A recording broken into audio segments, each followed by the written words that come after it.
പിന്നെ നോക്കൂ, അദ്ദേഹത്തിന് താർക്കിക വൈദഗ്ധ്യം കാണാൻ ഇന്നത്തെ ചോദ്യം മറുപടി നോക്കിയാൽ മതി. കഴിഞ്ഞ പത്രസമ്മേളനത്തിൽ അദ്ദേഹം പറഞ്ഞത് എന്താ? നിങ്ങൾക്കാർക്കും കിട്ടാത്ത വാർത്ത ദേശാഭിമാനിക്ക് മാത്രം കിട്ടിയില്ലേ? എവിടെ സോഴ്സ്? ഗവൺമെന്റ് അല്ലേ? നിങ്ങൾ നോക്കിക്കോളൂ അവതരണം. അപ്പോ അന്ന് ഞാൻ ഇവിടെ പത്രസമ്മേളനത്തിൽ പറഞ്ഞു, ആദ്യം എക്കണോമിക് ടൈംസ് ആണ്, പിന്നെ മാതൃഭൂമി കൊണ്ടുവന്നു. മാതൃഭൂമി പത്രം പോലും പിറ്റേ ദിവസം ഞങ്ങളുടെ വാർത്തയായിരുന്ന ഒരു അവകാശവാദം പ്രാധാന്യത്തോടു കൂടി കൊടുത്തില്ല എന്നുള്ളത് വേറെ കാര്യം.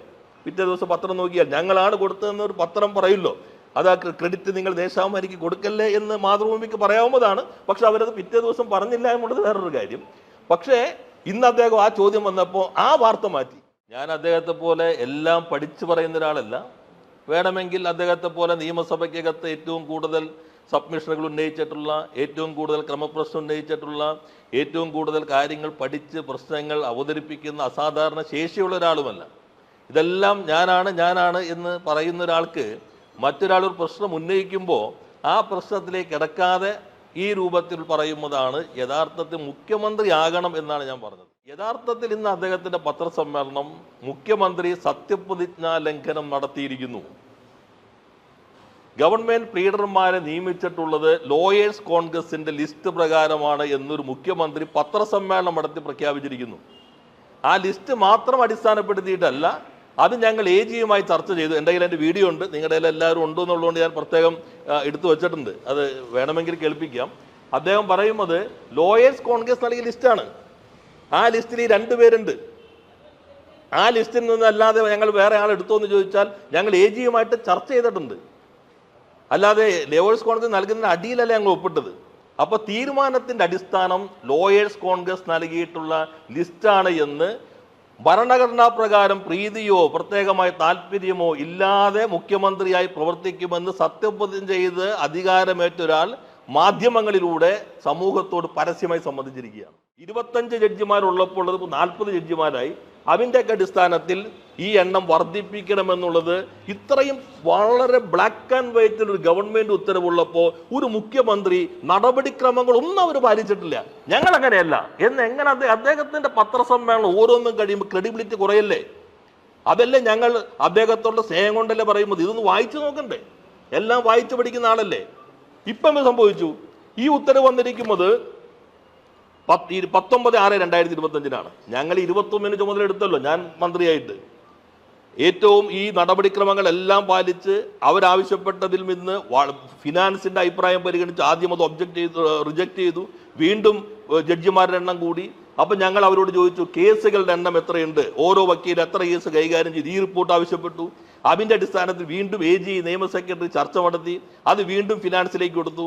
അതിൻ്റെ അടിസ്ഥാനത്തിലാണ് ഈ ഉത്തരവിൽ ഞങ്ങൾ 6 എണ്ണം വെച്ചത്. ബഹുമാനായ മുഖ്യമന്ത്രി ശ്രീ VD സതീശൻ എനിക്ക് നൽകിയ അംഗീകാരത്തിന് പ്രത്യേകമായ നന്ദി രേഖപ്പെടുത്തുകയാണ്. ഒരു പ്രശ്നം ഉന്നയിക്കുമ്പോൾ താർക്കികന്മാർ പ്രശ്നത്തിലേക്ക് ഇറങ്ങില്ല, ഡൈവേർട്ട് ചെയ്യാനുള്ള കാര്യങ്ങൾ ഉന്നയിക്കും. അദ്ദേഹം പറഞ്ഞു ബുദ്ധിജീവി, എഴുത്തുകാരൻ, പ്രഭാഷകൻ, എല്ലാം നല്ല അംഗീകാരം തന്നെ. പക്ഷെ ഞാൻ അദ്ദേഹത്തെ പോലെ ഏറ്റവും കൂടുതൽ പുസ്തകങ്ങൾ വായിച്ചിട്ടുള്ള ഒരാളല്ല. ഞാൻ അദ്ദേഹത്തെ പോലെ എല്ലാം പഠിച്ചു പറയുന്ന ഒരാളല്ല. വേണമെങ്കിൽ അദ്ദേഹത്തെ പോലെ നിയമസഭയ്ക്കകത്ത് ഏറ്റവും കൂടുതൽ സബ്മിഷനുകൾ ഉന്നയിച്ചിട്ടുള്ള, ഏറ്റവും കൂടുതൽ ക്രമപ്രശ്നം ഉന്നയിച്ചിട്ടുള്ള, ഏറ്റവും കൂടുതൽ കാര്യങ്ങൾ പഠിച്ച് പ്രശ്നങ്ങൾ അവതരിപ്പിക്കുന്ന അസാധാരണ ശേഷിയുള്ള ഒരാളുമല്ല. ഇതെല്ലാം ഞാനാണ് എന്ന് പറയുന്ന ഒരാൾക്ക് മറ്റൊരാൾ ഒരു പ്രശ്നം ഉന്നയിക്കുമ്പോൾ ആ പ്രശ്നത്തിലേക്ക് കിടക്കാതെ ഈ രൂപത്തിൽ പറയുന്നതാണ് യഥാർത്ഥത്തിൽ മുഖ്യമന്ത്രി ആകണം എന്നാണ് ഞാൻ പറഞ്ഞത്. യഥാർത്ഥത്തിൽ അദ്ദേഹത്തിൻ്റെ ശരീരഭാഷയെക്കുറിച്ച് ഞാൻ പറഞ്ഞത്, അദ്ദേഹം പ്രതിപക്ഷ മേധാവിനെ പോലെ സംസാരിക്കുന്നു. അദ്ദേഹം എൻ്റെ കൂടി മുഖ്യമന്ത്രിയാണ്, കേരളത്തിൻ്റെ മുഖ്യമന്ത്രിയാണ്. അതനുസരിച്ചുള്ള പ്രതികരണമാണ് അദ്ദേഹത്തിൽ നിന്ന് പ്രതീക്ഷിക്കുന്നത്. അപ്പം അങ്ങനെ ഒരു കാര്യം പറയുമ്പോൾ ഇങ്ങനെ മറുപടി പറയുമ്പോൾ ഞാൻ പറഞ്ഞതിനെ പൂർണ്ണമായിട്ടും ഇന്ന് അദ്ദേഹത്തിൻ്റെ പത്രസമ്മേളനം സാധൂകരിച്ചു. വളരെ പെട്ടെന്ന് ഇത്തരത്തിലുള്ള പ്രതികരണത്തോടുകൂടി അദ്ദേഹം ശരിക്കും മുഖ്യമന്ത്രിയാകാൻ ഇനിയും ഏറെ ദൂരം സഞ്ചരിക്കേണ്ടതുണ്ട്. ജനങ്ങൾ തിരഞ്ഞെടുത്തിട്ടുള്ള മുഖ്യമന്ത്രി തന്നെയാണ്, കാരണം അവർക്കാണ് ഭൂരിപക്ഷം കിട്ടിയത്. ഭൂരിപക്ഷം കിട്ടി അവരുടെ പാർട്ടി അദ്ദേഹത്തെ മുഖ്യമന്ത്രിയായി തിരഞ്ഞെടുത്തു. അപ്പോൾ അതിനനുസരിച്ച് അദ്ദേഹം ആ പാർട്ടിയുടെ മാത്രം മുഖ്യമന്ത്രിയോ ആ മുന്നണിയുടെ മാത്രം മുഖ്യമന്ത്രി ആയിട്ടല്ല പ്രവർത്തിക്കേണ്ടത്, കേരളത്തിൻ്റെ ആകെ മുഖ്യമന്ത്രിയായിട്ട് പ്രവർത്തിക്കണം. ഇതിന് പകരം അദ്ദേഹം ഇത്തരത്തിലുള്ള പരാമർശം നടത്തിയത് ശരിയാണോ എന്നുള്ളത് അദ്ദേഹം തന്നെ ആലോചിക്കുക. 2, യഥാർത്ഥത്തിൽ ഇന്ന് അദ്ദേഹത്തിന്റെ പത്രസമ്മേളനം മുഖ്യമന്ത്രി സത്യപ്രതിജ്ഞാ ലംഘനം നടത്തിയിരിക്കുന്നു. ഗവൺമെന്റ് ലീഡർമാരെ നിയമിച്ചിട്ടുള്ളത് ലോയേഴ്സ് കോൺഗ്രസിന്റെ ലിസ്റ്റ് പ്രകാരമാണ് എന്നൊരു മുഖ്യമന്ത്രി പത്രസമ്മേളനം നടത്തി പ്രഖ്യാപിച്ചിരിക്കുന്നു. ആ ലിസ്റ്റ് മാത്രം അടിസ്ഥാനപ്പെടുത്തിയിട്ടല്ല, അത് ഞങ്ങൾ AGയുമായി ചർച്ച ചെയ്തു. എൻ്റെ കയ്യിൽ എൻ്റെ വീഡിയോ ഉണ്ട്, നിങ്ങളുടെ കയ്യിൽ എല്ലാവരും ഉണ്ട് എന്നുള്ളതുകൊണ്ട് ഞാൻ പ്രത്യേകം എടുത്തു വെച്ചിട്ടുണ്ട്. അത് വേണമെങ്കിൽ കേൾപ്പിക്കാം. അദ്ദേഹം പറയുന്നത് ലോയേഴ്സ് കോൺഗ്രസ് നൽകിയ ലിസ്റ്റാണ്. ആ ലിസ്റ്റിൽ ഈ 2 പേരുണ്ട്. ആ ലിസ്റ്റിൽ നിന്നല്ലാതെ ഞങ്ങൾ വേറെ ആൾ എടുത്തോ എന്ന് ചോദിച്ചാൽ ഞങ്ങൾ AGയുമായിട്ട് ചർച്ച ചെയ്തിട്ടുണ്ട്. അല്ലാതെ ലോയേഴ്സ് കോൺഗ്രസ് നൽകുന്ന അടിയിലല്ല ഞങ്ങൾ ഒപ്പിട്ടത്. അപ്പോൾ തീരുമാനത്തിൻ്റെ അടിസ്ഥാനം ലോയേഴ്സ് കോൺഗ്രസ് നൽകിയിട്ടുള്ള ലിസ്റ്റാണ് എന്ന് ഭരണഘടനാ പ്രകാരം പ്രീതിയോ പ്രത്യേകമായ താല്പര്യമോ ഇല്ലാതെ മുഖ്യമന്ത്രിയായി പ്രവർത്തിക്കുമെന്ന് സത്യപ്രതിജ്ഞ ചെയ്ത് അധികാരമേറ്റ ഒരാൾ മാധ്യമങ്ങളിലൂടെ സമൂഹത്തോട് പരസ്യമായി സംബന്ധിച്ചിരിക്കുകയാണ്. അതാണ് ഞാൻ പറഞ്ഞത്, ചട്ടങ്ങളും നടപടിക്രമങ്ങളും പാലിക്കാതെ നടത്തിയിരിക്കുന്നു. സ്വജനപക്ഷപാതമാണ് നടത്തിയിട്ടുള്ളത്. തൻ്റെ പാർട്ടിയുമായി ബന്ധപ്പെട്ട സംഘടന നൽകിയ ലിസ്റ്റിലാണ് അടിസ്ഥാനം. ആ ലിസ്റ്റ് ഞങ്ങൾ AGയുമായി ചർച്ച ചെയ്തിരിക്കുന്നു. അതിൻ്റെ അർത്ഥം ചട്ടം പൂർണ്ണമായിട്ട് ലംഘിച്ചിരിക്കുന്നു. Kerala government government legal officers rules പ്രകാരം AG നൽകുന്ന പാനലിൽ നിന്നാണ് ഗവൺമെൻറ് തീരുമാനിക്കേണ്ടത്, റൂളാണ്. അതിന് പകരം ലോയേഴ്സ് കോൺഗ്രസ് നൽകി ലിസ്റ്റ് വെച്ചിട്ട് ഞങ്ങൾ AGയുമായി ചർച്ച ചെയ്തു എന്ന് ഭരണഘടനാ പ്രകാരം ചുമതലയെടുത്തൊരു മുഖ്യമന്ത്രി പരസ്യമായി പ്രഖ്യാപിക്കുന്നതോടുകൂടി യഥാർത്ഥത്തിൽ ഭരണഘടനാ പ്രകാരമാണെങ്കിൽ അദ്ദേഹം സത്യപ്രതിജ്ഞ ലംഘനം നടത്തിയിരിക്കുന്നു എന്നതാണ് യാഥാർത്ഥ്യം. തൻ്റെ പാർട്ടിക്ക് വേണ്ടി ഗവൺമെന്റ് വക്കീലന്മാരെ നിയമിച്ചിരിക്കുന്നു. ആ കടലാസ് വെച്ച് AGയുമായി ചർച്ച ചെയ്തിരിക്കുന്നു. റൂൾ വായിച്ചു നോക്കണ്ടേ? മുഖ്യമന്ത്രി എല്ലാം പഠിച്ചു പറയുന്ന ആളല്ലേ. അവർക്ക് ശുപാർശ നൽകാൻ ഏതൊരാൾക്ക് പോലും മന്ത്രിമാർ, ഞാൻ കഴിഞ്ഞ ദിവസം അദ്ദേഹം ഇതേപോലെ തന്നെ പറഞ്ഞു, മന്ത്രിമാരുടെ ശുപാർശയാണ് AIക്ക് പോലും പരിശോധിക്കാൻ പറ്റില്ല, അവർ ആർക്കൊക്കെ വേണ്ടി വാദിച്ചിട്ടുണ്ട് എന്നുള്ളത്. റൂള് വളരെ കൃത്യമാണ്. റൂള് പറയുന്നത് AG നൽകുന്ന പാനലിൽ നിന്ന് വേണം അഭിഭാഷകരെ നിയമിക്കാൻ. അപ്പോൾ AGയുടെ പാനലില്ല എന്നിപ്പോൾ വ്യക്തമായി. 2, ഇവർ നൽകിയ ലിസ്റ്റാണ് അടിസ്ഥാനം എന്ന് വ്യക്തമായി. 3, ആ ലിസ്റ്റ് വെച്ചിട്ടാണ് AGയുമായി ചർച്ച ചെയ്തത്. പ്രകടമായി ചട്ടലംഘനം, ഭരണഘടനാ ലംഘനം. യഥാർത്ഥത്തിൽ മുഖ്യമന്ത്രിയുടെ ഈ പഠിച്ച കാര്യങ്ങൾ പറയുന്നതിൽ നടപടിക്രമങ്ങൾ പഠിക്കാനും കുറച്ച് സമയം, ഞങ്ങളെയൊക്കെ ആക്രമിക്കാനും വ്യക്തിപരമായി അധിക്ഷേപിക്കാനും കാണിക്കുന്ന ഉത്സുകത നടപടിക്രമങ്ങൾ പാലിക്കാൻ എടുക്കണം. 2, അദ്ദേഹം പറഞ്ഞൊരു കാര്യം, ഈ നിയമം ഇപ്പോൾ പറഞ്ഞിട്ടുള്ള ആളുണ്ടല്ലോ, അദ്ദേഹം 3 6 പേരെ നിയമിച്ചില്ലേ? എന്തെങ്കിലും നടപടിക്രമം പാലിച്ചിട്ടാണോ? ഞങ്ങൾ 23 പേരെ വന്നു. AG പറഞ്ഞു ഞങ്ങളത് സാമ്പത്തികം നോക്കി, എന്നിട്ട് ഞങ്ങൾ ഈ 12, 1, 13 മതിയും തീരുമാനിച്ചു. അദ്ദേഹം മന്ത്രി എന്ന നിലയിൽ എല്ലാ കടലാസും അദ്ദേഹത്തിൻ്റെ ഉണ്ടാവും. ഇതൊന്നും കിട്ടില്ലെങ്കിൽ ഗവൺമെന്റ് ഉത്തരവ് വായിച്ചു നോക്കേണ്ട ഒരു മുഖ്യമന്ത്രി. സാധാരണ പൗരന് കിട്ടുന്ന ഒരു ഗവൺമെന്റ് ഉത്തരവ് ഞങ്ങൾ ഇറക്കിയിരിക്കുന്നത് 2025 ജൂൺ 19 ആ ഗവൺമെന്റ് ഉത്തരവിൻ്റെ ഒപ്പം ക്യാബിനറ്റ് നോട്ടും പബ്ലിക് ഡൊമൈനിലുണ്ട്. മുഖ്യമന്ത്രി ആകണ്ട, മുഖ്യമന്ത്രി എന്ന ഭരണഘടനാ പദവി വേണ്ട ഈ കടലാസ് കിട്ടാൻ.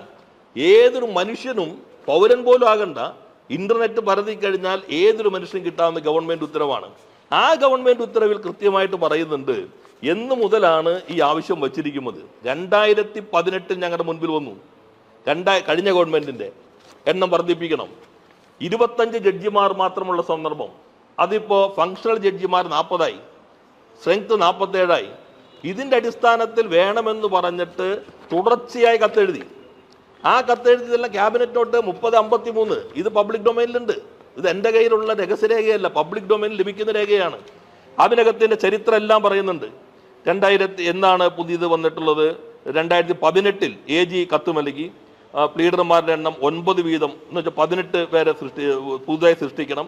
അതിന് കാരണം 9 ജഡ്ജിമാർ പുതുതായി നിയമിക്കപ്പെടുന്നുണ്ട്. എന്നാൽ അത് പരിഗണിക്കപ്പെട്ടില്ല. അത് കഴിഞ്ഞിട്ട് വീണ്ടും ഈ കത്ത് 19 നൽകി. പിന്നെ ഈ ഗവൺമെന്റ് വന്നതിന് ശേഷം വീണ്ടും ഈ കത്ത് നൽകി. അങ്ങനെ ഓരോ തവണ നൽകി. 25 ജഡ്ജിമാരുള്ളപ്പോൾ 40 ജഡ്ജിമാരായി. അതിൻ്റെയൊക്കെ അടിസ്ഥാനത്തിൽ ഈ എണ്ണം വർദ്ധിപ്പിക്കണമെന്നുള്ളത് ഇത്രയും വളരെ ബ്ലാക്ക് ആൻഡ് വൈറ്റിൽ ഒരു ഗവൺമെന്റ് ഉത്തരവുള്ളപ്പോൾ ഒരു മുഖ്യമന്ത്രി നടപടിക്രമങ്ങളൊന്നും അവർ പാലിച്ചിട്ടില്ല. ഞങ്ങൾ അങ്ങനെയല്ല എന്ന് എങ്ങനെ അദ്ദേഹത്തിന്റെ പത്രസമ്മേളനം ഓരോന്നും കഴിയുമ്പോൾ ക്രെഡിബിലിറ്റി കുറയല്ലേ? അതല്ലേ ഞങ്ങൾ അദ്ദേഹത്തോടുള്ള സ്നേഹം കൊണ്ടല്ലേ പറയുന്നത്. ഇതൊന്ന് വായിച്ചു നോക്കണ്ടേ? എല്ലാം വായിച്ചു പഠിക്കുന്ന ആളല്ലേ. ഇപ്പം സംഭവിച്ചു, ഈ ഉത്തരവ് വന്നിരിക്കുന്നത് 19/6/2025 ഞങ്ങൾ 21 ചുമതല എടുത്തല്ലോ ഞാൻ മന്ത്രിയായിട്ട്. ഏറ്റവും ഈ നടപടിക്രമങ്ങളെല്ലാം പാലിച്ച് അവരാവശ്യപ്പെട്ടതിൽ നിന്ന് ഫിനാൻസിന്റെ അഭിപ്രായം പരിഗണിച്ച് ആദ്യം അത് റിജക്ട് ചെയ്തു. വീണ്ടും ജഡ്ജിമാരുടെ എണ്ണം കൂടി.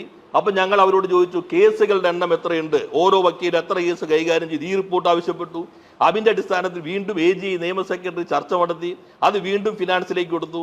അതിന്റെ അടിസ്ഥാനത്തിലാണ് ഈ ഉത്തരവിൽ ഞങ്ങൾ 6 എണ്ണം വെച്ചത്. ഇന്ന് അദ്ദേഹം പറയുന്നു പഠിച്ചു പറയണ്ടേ, 3 സ്പെഷ്യൽ പീഡർമാരെ 3 GP-മാരെ. ആരാ സ്പെഷ്യൽ പീഡർമാർ വെച്ചേക്കണേ? 3 senior GP 3 GP. ഏറ്റവും ചുരുങ്ങിയത് അതെങ്കിലും ഒരു മുഖ്യമന്ത്രിയാണ് പറയുന്നത്. പ്രതിപക്ഷ നേതാവാകുമ്പോൾ എന്തു പറയാം, വായുരക്കിടാം. ഇത് ഭരണഘടനാ പദവിയാണ്. അദ്ദേഹം പറയുന്നതാണ് ആധികാരികമായി ഗവൺമെന്റിന്റെ വസ്തുതാപരമായ നിലപാട്. ഈ രേഖയുള്ളപ്പോ ഞങ്ങൾ നടപടിക്രമങ്ങൾ പാലിച്ചില്ല എന്ന് എന്തടിസ്ഥാനത്തിൽ, ഏത് പഠിച്ചിട്ടാണ് മുഖ്യമന്ത്രി പറഞ്ഞിരിക്കുന്നത്? ഏത് പഠനത്തിന്റെ അടിസ്ഥാനത്തിലാണ് അദ്ദേഹം പഠിച്ചു വയ്ക്കുന്നയാൾ ഈ ചുരുങ്ങിയ സമയം കൊണ്ട് ഇത്ര 12 പേര് ഇവിടെയും ഒരാളെ സീനിയർ GP ആയിട്ട് സുപ്രീം കോടതിയിൽ പൊതുവെ പോസ്റ്റ് സൃഷ്ടിച്ചത്? ആ പോസ്റ്റ് സൃഷ്ടിക്കണമെന്നുള്ളത് ഫിനാൻസിലേക്ക് പോയിട്ടുണ്ടോ? ഞാൻ ഉറപ്പിച്ച് പറയുന്നു, ഞങ്ങളുടെ മന്ത്രിസഭയിലെല്ലാം GP-മാരെ നിയമിക്കുന്നത് സാധാരണ അജണ്ട എല്ലാ നടപടിക്രമങ്ങളും പാലിച്ചുകൊണ്ടാണ്. ഈ ഗവൺമെന്റ് വന്നതിന് ശേഷം GP-മാരെ വെച്ചത് സാധാരണ അജണ്ടയാണോ ഔട്ട് ഓഫ് അജണ്ടയാണോ? ഔട്ട് ഓഫ് അജണ്ട ആകുമ്പോൾ ഈ ഫയലുകളും അതിന്റെ രേഖകളും ഒന്നും തന്നെ നോക്കാൻ മറ്റു മന്ത്രിമാർക്ക് അവസരം കിട്ടില്ല. അപ്പോൾ പ്രകടമായി കോൺഗ്രസിന്റെ ലിസ്റ്റാണ് എന്ന് മുഖ്യമന്ത്രി സമ്മതിച്ചിരിക്കുന്നു. 2, അദ്ദേഹം ഞങ്ങൾ നടപടിക്രമം പാലിക്കാതെ വെച്ചു എന്നുള്ളത് വസ്തുതാപരമായി തെറ്റ്, ജനങ്ങളെ തെറ്റിദ്ധരിപ്പിക്കാനുള്ള ശ്രമം. ഞങ്ങൾ 25 ജഡ്ജിമാരുള്ളിടത്ത് 40 പേരായപ്പോഴാണ് 3 സീനിയർ GP 3 GP-യെ 3 തവണ റിജക്ട് ചെയ്തതിനു ശേഷം സാമ്പത്തിക സ്ഥിതി എല്ലാം പരിശോധിച്ച് എണ്ണം ചുരുക്കി തീരുമാനിച്ചത്. ആ ഘട്ടത്തിൽ ഇപ്പൊ വന്ന ഉടൻ തന്നെ ലിസ്റ്റിനനുസരിച്ച് കട്ടിലിനനുസരിച്ച് കട്ടിലിനനുസരിച്ച് ആളുടെ കാല് മുറിക്കുന്ന പോലെ പോസ്റ്റുകൾ ക്രിയേറ്റ് ചെയ്തു. ഇനി അദ്ദേഹം പഠിച്ചിട്ടുള്ള ഒരാളല്ലേ? സ്പെഷ്യൽ GP-മാരെ ഇങ്ങനെ നിയമിച്ചൊരു കാലുണ്ടോ? ഇപ്പൊ എത്ര സ്പെഷ്യൽ GP-മാരെ നിയമിച്ചു? ആ ഉത്തരവ് നിങ്ങളുടെ എല്ലാം കയ്യിലുണ്ടാവുമല്ലോ. സ്പെഷ്യൽ GP എന്ന് പറയുന്നുള്ളൂ, ബാക്കി AG തീരുമാനിക്കും. ഇതിനു മുൻപുള്ളത് എങ്ങനെയാ? ഒരു വകുപ്പ് ആവശ്യപ്പെടും. ഇപ്പൊ ഞാൻ മന്ത്രിയായിരിക്കുന്ന സന്ദർഭത്തിൽ വിദ്യാഭ്യാസ വകുപ്പിന്റെ ആവശ്യം വന്നു, ഞങ്ങൾക്കൊരു പ്രത്യേക GP വേണം, സ്പെഷ്യൽ GP ആയിട്ട് വേണം. അപ്പൊ ഞങ്ങൾ നോക്കിയപ്പോൾ സാമ്പത്തിക സ്ഥിതി അനുസരിച്ച് കുറച്ച് ബുദ്ധിമുട്ടുണ്ട്. അപ്പൊ നിലവിലുള്ള സ്പെഷ്യൽ GP-മാർ കൈകാര്യം ചെയ്യുന്ന കേസുകൾ എണ്ണെടുക്കാൻ പറഞ്ഞു. അപ്പൊ ഞാൻ നോക്കിയപ്പോൾ എൻ്റെ തന്നെ വകുപ്പാണ് വ്യവസായത്തിലുള്ള സ്പെഷ്യൽ GP-യുടെ എണ്ണം, കേസുകളുടെ എണ്ണം കുറവാണ്. അപ്പൊ ആ പോസ്റ്റ് മാറ്റി എഡ്യൂക്കേഷൻ GP കൊടുത്തു. ഇങ്ങനെയാണ് തീരുമാനിക്കുക. പിന്നെ നമ്മൾ സ്പെഷ്യൽ GP ഓരോ വകുപ്പ് ആവശ്യപ്പെടും, അവർ പറയുന്നത് ഞങ്ങളുടെ കേസുകൾ നടത്തി പരിചയമുള്ള അഭിഭാഷകനെ വേണം. ഇത് ഏത് വകുപ്പാണ് ആവശ്യപ്പെട്ടിട്ടുള്ളത്? അതിനകത്ത് പ്രാഗൽഭ്യമുള്ള ആളാണ് എന്ന് ഏതെങ്കിലും തരത്തിലും ഒരു ചെറിയ സൂചനയെങ്കിലും നിങ്ങളുടെ മുൻപിൽ വന്നിട്ടുണ്ടോ? നിങ്ങളാണ് തീരുമാനിക്കുകയാണ്, എന്നിട്ട് നിങ്ങൾ AG-ക്ക് വിട്ടുകൊടുക്കുകയാണ്. അങ്ങനെ അല്ലല്ലോ നടപടിക്രമം. ഇപ്പോ ദേവസ്വം കൈകാര്യം ചെയ്യുമ്പോൾ ഇന്നയാൾ ഏറ്റവും പ്രാവീണ്യമുള്ള ആളാണ് എന്ന് കണ്ടാൽ അദ്ദേഹത്തെ ഏൽപ്പിക്കാം. കേസുകൾ കൂടിയിട്ടുണ്ട്. ഇതാരാണ് എന്താ? അപ്പൊ പൂർണ്ണമായിട്ടും നടപടി അദ്ദേഹം തന്നെ ഇന്ന് പറയുന്നുണ്ട്, ഞങ്ങൾ നടപടിക്രമമാണ്, നിങ്ങൾ ഏഷ്യാനെറ്റ് ചോദിക്കുന്ന പോലും തീരുമാനിക്കാൻ പറ്റില്ല, നടപടിക്രമമാണ് എന്ന് അദ്ദേഹം എടുത്തു പറയുന്നുണ്ട്. ഏത് നടപടിക്രമം പാലിച്ചു? അപ്പൊ നടപടിക്രമം പാലിച്ചിട്ടില്ല, ചട്ടം ലംഘിച്ചിരിക്കുന്നു. ഇന്ന് സത്യപ്രതിജ്ഞാ ലംഘനം നടത്തി, പ്രീതിക്കനുസരിച്ച് നിയമനം നടത്തി എന്നത് അദ്ദേഹം തന്നെ പരസ്യമായി പറഞ്ഞിരിക്കുന്നു എന്നതാണ് ഏറ്റവും ഗൗരവമായിട്ടുള്ള കാര്യം. 2, അദ്ദേഹം പറഞ്ഞൊരു കാര്യം വിഴിഞ്ഞപ്പോൾ സംബന്ധിച്ച് എല്ലാ ഭാഗങ്ങളിലേക്ക് ഞാൻ പോകുന്നില്ല. ഞാൻ എന്നെ സംബന്ധിച്ച് അദ്ദേഹം പരാമർശിച്ച ചില കാര്യങ്ങൾ പൊതുവായി ഞാൻ നേരത്തെ നടത്തിയ പ്രതികരണത്തെ അടിസ്ഥാനപ്പെടുത്തി 2-3 കാര്യങ്ങൾ പറയുന്നുള്ളൂ. ഇന്ന് അദ്ദേഹം പറഞ്ഞ മറ്റൊരു കാര്യം എന്താ? ഇപ്പൊ പഴയ നിയമമന്ത്രി പറഞ്ഞു കേട്ടില്ലേ, ഓഹരി കൈമാറാൻ അവർക്ക് അവകാശമുണ്ട്, പിന്നെന്താ കുഴപ്പം? അപ്പൊ ആളുകൾ വിചാരിക്കാവൂ ഇവർ നിലപാട് മാറ്റിയോ? ഞങ്ങളും നേരത്തെ മുഴുവൻ നടത്തിയ പ്രതികരണങ്ങൾ എന്താ? ഈ കരാർ അനുസരിച്ച് ഓഹരി കൈമാറാൻ അവർക്ക് അവകാശമുണ്ട്, പക്ഷെ പ്രയർ അപ്രൂവൽ വേണമെന്നാണ് കരാറിനകത്ത് 5(3) വ്യവസ്ഥ ചെയ്യുന്നത്. ഈ പ്രയർ അപ്രൂവൽ ഇല്ല എന്ന് സെബിക്ക് നൽകിയ കത്തിൽ അവർ എഗ്രിമെന്റിനകത്ത് ഏർപ്പെട്ടിരിക്കുന്നു എന്ന് പറഞ്ഞിരിക്കുന്നു. അപ്പൊ നിങ്ങൾ നൽകിയ കത്തിൽ പറയുന്നു ഞങ്ങൾ അറിയിച്ചില്ല എന്നുള്ളതാണ്.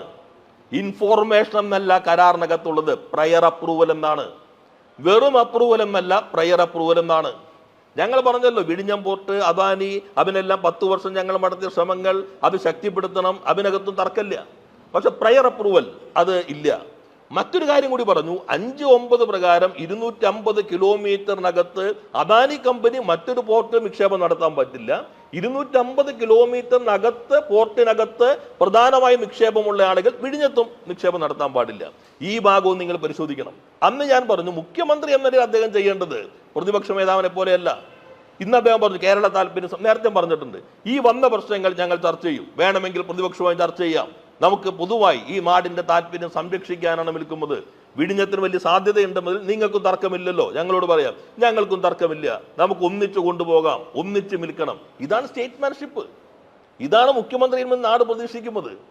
അതിന് പകരം രാഷ്ട്രീയമായ മറുപടിയിലേക്ക്, ആ രൂപത്തിൽ ഒരു ആത്മസംതൃപ്തി കിട്ടുമ്പോൾ താർക്കികന്റെ റോളിലേക്ക് ഒരു കാരണവശാലും മുഖ്യമന്ത്രി പോകുന്നത് അദ്ദേഹത്തിനും നല്ലതല്ല, നാടിനും നല്ലതല്ല. അതാണ്. പിന്നെ നോക്കൂ, അദ്ദേഹത്തിന് താർക്കിക വൈദഗ്ധ്യം കാണാൻ ഇന്നത്തെ ചോദ്യം മറുപടി നോക്കിയാൽ മതി. കഴിഞ്ഞ പത്രസമ്മേളനത്തിൽ അദ്ദേഹം പറഞ്ഞത് എന്താ? നിങ്ങൾക്കാർക്കും കിട്ടാത്ത വാർത്ത ദേശാഭിമാനിക്ക് മാത്രം കിട്ടിയില്ലേ?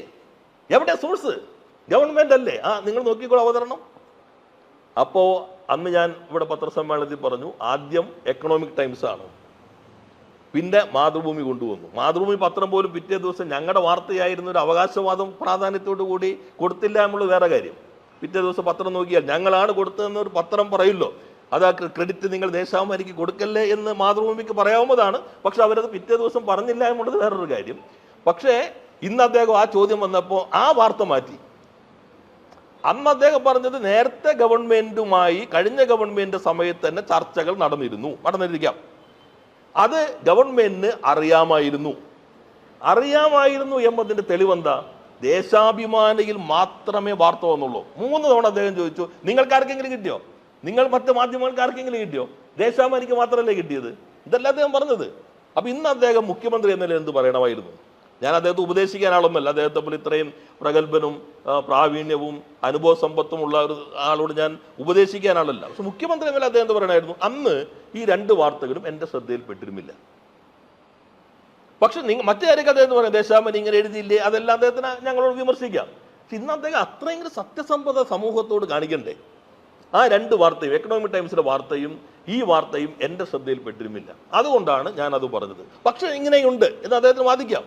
അതിന് പകരം എന്തിനാ അദ്ദേഹം ആ നേരെ ചോദ്യം മാറുന്നത്? ഇതും വളരെ ഗൗരവമായി തന്നെ കാണേണ്ട ഭാഗമാണ്.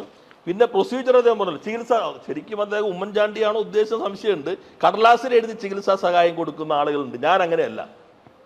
കഴിഞ്ഞ 10 വർഷമാണ് പിണറായി മുഖ്യമന്ത്രിയായതിനു ശേഷം പൂർണ്ണമായിട്ട് ഓൺലൈനിലേക്ക് മാറ്റി. നേരത്തെ MLA-മാർ പോയി വീട്ടിൽ കൈമാറും, ഞങ്ങൾ പലർക്കും അപേക്ഷ വാങ്ങിക്കാം, കടലാസിൽ എഴുതി കൊടുത്തിരുന്നത് ഒരു കാലം ഉണ്ടായിരുന്നു.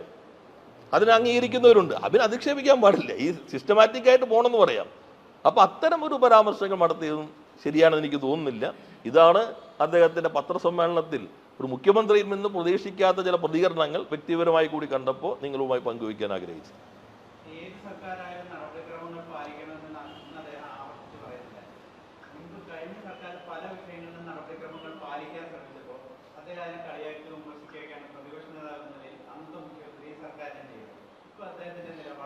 അല്ല, അദ്ദേഹം ഒരു നടപടിക്രമവും പാലിക്കുന്നില്ല എന്നുള്ളതാണല്ലോ ഇപ്പോൾ GP-മാരുടെ നിയമനത്തിൽ കണ്ടത്.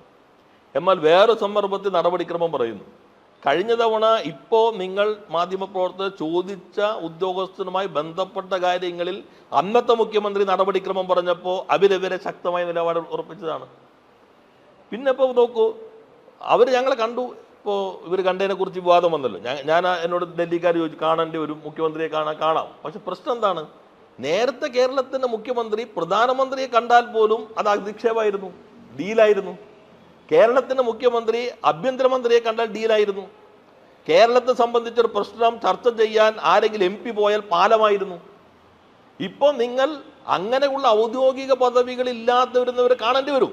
പക്ഷെ നിങ്ങൾ അത് കാണുമ്പോൾ നേരത്തെ പറഞ്ഞത് കൂടി ഓർക്കണം എന്ന് മാത്രം. ഇത് U-turn അല്ല, നേരത്തെ പറഞ്ഞത്. ചിലർ പറയണം ഞാൻ തെറ്റ് മനസ്സിലാക്കി, നല്ലത് തന്നെ.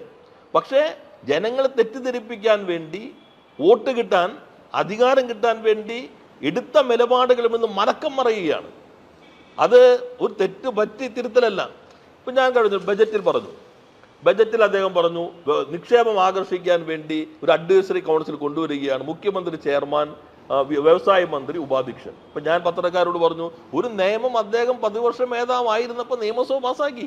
മുഖ്യമന്ത്രി അധ്യക്ഷൻ, വ്യവസായ മന്ത്രി കോ ചെയർമാൻ, റവന്യൂ മന്ത്രി, അതുപോലെ finance minister, labour minister, power minister എല്ലാം വൈസ് ചെയർമാനുമാരുമായി ഒരു ബ്യൂറോ രൂപീകരിച്ച് നിയമം രാജ്യത്ത് വന്നു, സംസ്ഥാനത്ത് വന്നു. അദ്ദേഹം കൂടി നിയമസഭയിൽ ഉള്ളപ്പോഴാണ്. അപ്പോൾ അത് മറച്ചു വെച്ചിട്ട് എന്തിനാ ഇത് പറയുന്നത്? ഞങ്ങളുടെ കേരള ബ്രാൻഡ്, നിങ്ങളുടെ മാധ്യമ പ്രവർത്തകരുടെ മുൻപിലാണ് ബ്രാൻഡ് പ്രഖ്യാപിക്കുന്നത്, ബ്രാൻഡിന് അർഹമായവർക്ക് ബ്രാൻഡിന്റെ മാർക്ക് കൊടുക്കുന്നത്, സർട്ടിഫിക്കറ്റ് കൊടുക്കുന്നത്.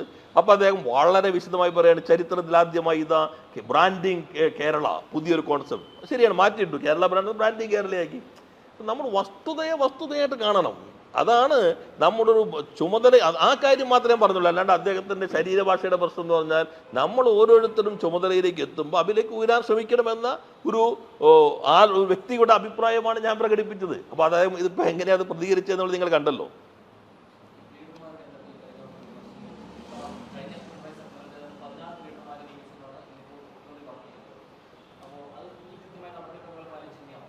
ഞാൻ പറയുന്നത് ഇത് ഗവൺമെൻറ് ഉത്തരവല്ലേ. ഇപ്പം കഴിഞ്ഞ തവണത്തെ ഞാൻ എടുത്തില്ല, കഴിഞ്ഞ തവണയും അതിന് മുൻപത്തെ തവണയും എണ്ണം കൂടിയപ്പോഴാണ് എൻ്റെ ധാരണ 17. ഇതിനകത്ത് തന്നെ നിങ്ങൾ പൂർണ്ണമായിട്ട് ക്യാബിനറ്റ് നോട്ട് ഉൾപ്പെടെ കിട്ടും. ഇങ്ങനെ ഒരു ക്യാബിനറ്റ് നോട്ട് എന്ത് ഇപ്പോൾ വരാത്ത ഈ ജിയോടൊപ്പം? നിങ്ങൾ വിവരാവകാശം ചോദിക്കുന്നവരാണല്ലോ, ചോദിച്ചു നോക്കൂ.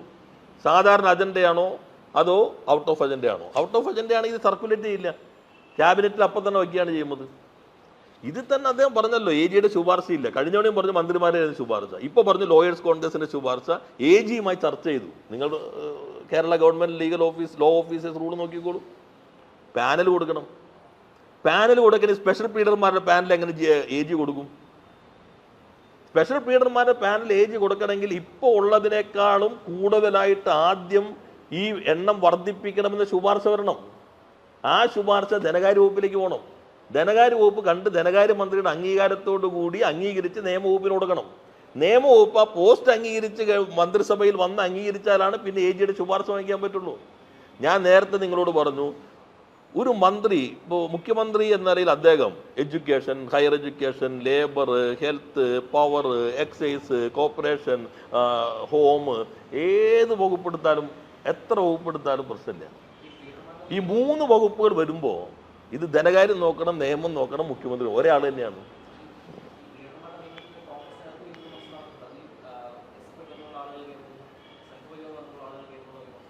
അല്ല, അതിനെന്ന് വെച്ചാൽ പല അഭിപ്രായങ്ങൾ ഉണ്ടാവുമല്ലോ. ഈ അഭിപ്രായങ്ങളെല്ലാം നോക്കിയിട്ട് എ ജിയാണ് ചട്ടപ്രകാരം ശുപാർശ നൽകേണ്ടത്. മന്ത്രിമാർക്ക് ശുപാർശ നൽകാൻ അധികാരമില്ല. മുഖ്യമന്ത്രിക്ക് തന്നെ ഇന്നാളെ വയ്ക്കണമെന്ന് അങ്ങോട്ട് പറയാൻ പറ്റില്ല. ആ ശുപാർശ വരുമ്പോൾ അതിൽ നിന്ന് ഞങ്ങളുടെയൊക്കെ സമയത്ത് ആ ശുപാർശ എനിക്ക് ഓർമ്മയുണ്ട്, എ ജി തന്നെ പറയും ഇന്നെ ആളുകളായിരിക്കും കുറേ കൂടി പരിഗണിക്കാവുന്നത്. അത് വെച്ചിട്ട് മുഖ്യമന്ത്രിക്ക് അയക്കും. മുഖ്യമന്ത്രി ക്യാബിനറ്റ് വയ്ക്കാൻ പറഞ്ഞാൽ ക്യാബിനറ്റ് ചർച്ച ചെയ്തിട്ട് അതിൽ ആരൊക്കെ വേണമെന്ന് ക്യാബിനറ്റ് കളക്റ്റീവായി തീരുമാനിക്കുകയും ചെയ്യാം. അല്ലാതെ ലോയേഴ്സ് കോൺഗ്രസിന് അധികാരമില്ല, മന്ത്രിമാർക്ക് അധികാരമില്ല, വേറെ അദ്ദേഹം പറഞ്ഞ KS യൂണിറ്റിനും അധികാരമില്ല. ബാക്കി എല്ലാ ഘടകങ്ങളും പരിശോധിക്കും. അത് എ ജിയെ പരിശോധിക്കണ്ടേ? പൂർണ്ണമായിട്ടും സത്യപ്രതിജ്ഞ ലംഘനം തന്നെ നടത്തിയെന്ന് അദ്ദേഹം പരസ്യമായി പറഞ്ഞ് എന്ത് ചെയ്യും? അല്ല, ഇപ്പൊ വന്നല്ലേ ഉള്ളൂ. ഇപ്പൊ അദ്ദേഹം പരസ്യമായി പറഞ്ഞേക്കല്ലേ ഈ ലോയേഴ്സ് കോൺഗ്രസിന്റെ ഇത് വെച്ചിട്ടാണ് വന്നിരിക്കുമ്പോൾ എന്ന്. പ്രീതിയോ ഇതൊന്നും കൂടാതെ വേണ്ടേ ഇത് നിർവഹിക്കാൻ?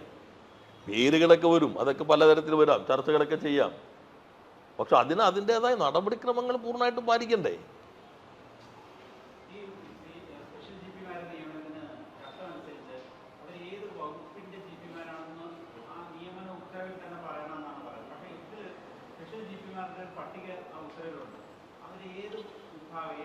അല്ല, ഞാൻ അതിൻ്റെ ഭാഗം നേരത്തെ പറഞ്ഞല്ലോ. സ്പെഷ്യൽ GP സാധാരണ വരുന്നത് ഒരു വകുപ്പ് പറയുകയാണ് ഞങ്ങളുടെ കേസുകൾ എണ്ണം കൂടുതലാണ്, പിന്നെ ഞങ്ങളുടെ കേസിൽ പല വക്കീലന്മാർ GP-മാരാകുമ്പോൾ മാറും.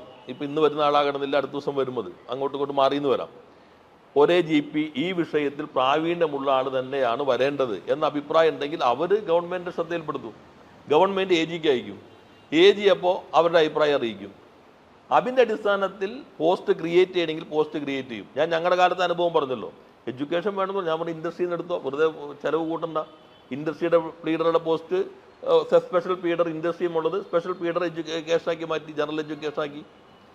പിന്നെ ആ വക്കീല് ആ മേഖലയ്ക്കകത്ത് പ്രാവീണ്യമുള്ള ആളായിരിക്കണമെന്നതുകൂടി കണക്കിലെടുത്തിട്ടാണ് സ്പെഷ്യൽ വരുന്നത്.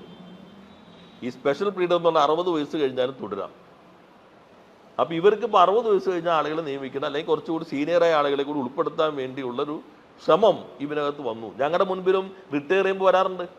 ഇപ്പോൾ സീനിയറായ ഒരാൾ 60 കഴിയുമ്പോൾ റിട്ടയർ ചെയ്യും, അല്ലെങ്കിൽ GP ആയ ഒരാൾ ആ 60 കഴിയുമ്പോൾ റിട്ടയർ ചെയ്യും. അപ്പോൾ സ്വാഭാവികമായിട്ടും നിവേദനങ്ങൾ AGക്ക് വരും, ഗവൺമെൻറ് പല രീതിയിൽ വരും. ഇതൊന്ന് സ്പെഷ്യൽ GP പോസ്റ്റായിട്ട് ഉയർത്തണം എന്നൊക്കെ പറഞ്ഞ നിവേദനങ്ങൾ വരാം. പക്ഷെ ഞങ്ങൾ അതിനനുസരിച്ച് ഉയർത്തിയിട്ടില്ല.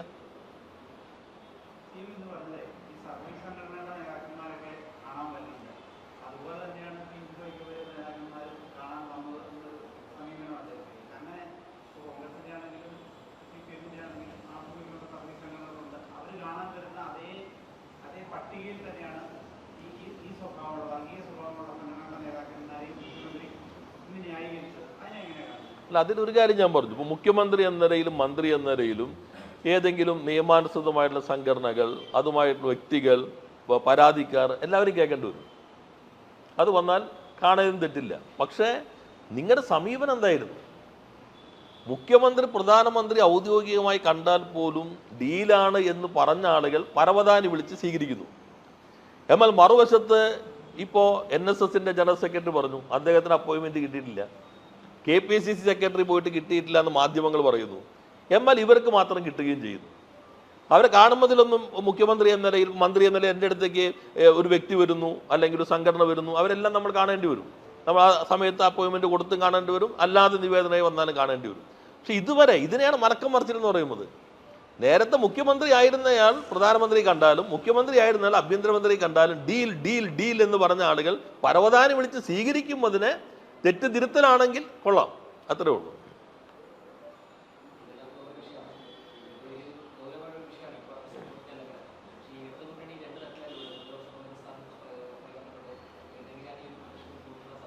അല്ല, അത് ഇന്നലെ LDF കണ്ടു. പക്ഷെ മുഖ്യമന്ത്രി പറഞ്ഞത് എന്താ?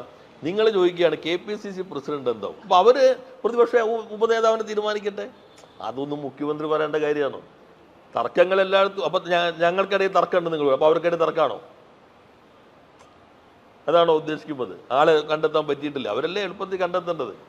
പ്രതിപക്ഷ ഉപനേതാവിനെ സംബന്ധിച്ചുള്ള ഇപ്പം നിലനിൽക്കുന്ന പ്രശ്നങ്ങളിൽ ഇന്നലെ LDFന്റെ കൺവീനർ CPI സെക്രട്ടറിയുമായി സംസാരിച്ചതിന് ശേഷം കൺവീനർ തന്നെ ഒരു അഭിപ്രായം പറഞ്ഞിട്ടുണ്ട്, സെക്രട്ടറി പറഞ്ഞിട്ടുണ്ട്. അപ്പോൾ അതുമ്പോൾ നിൽക്കുക, അവരാണല്ലോ അത് കൈകാര്യം ചെയ്യുന്നത്.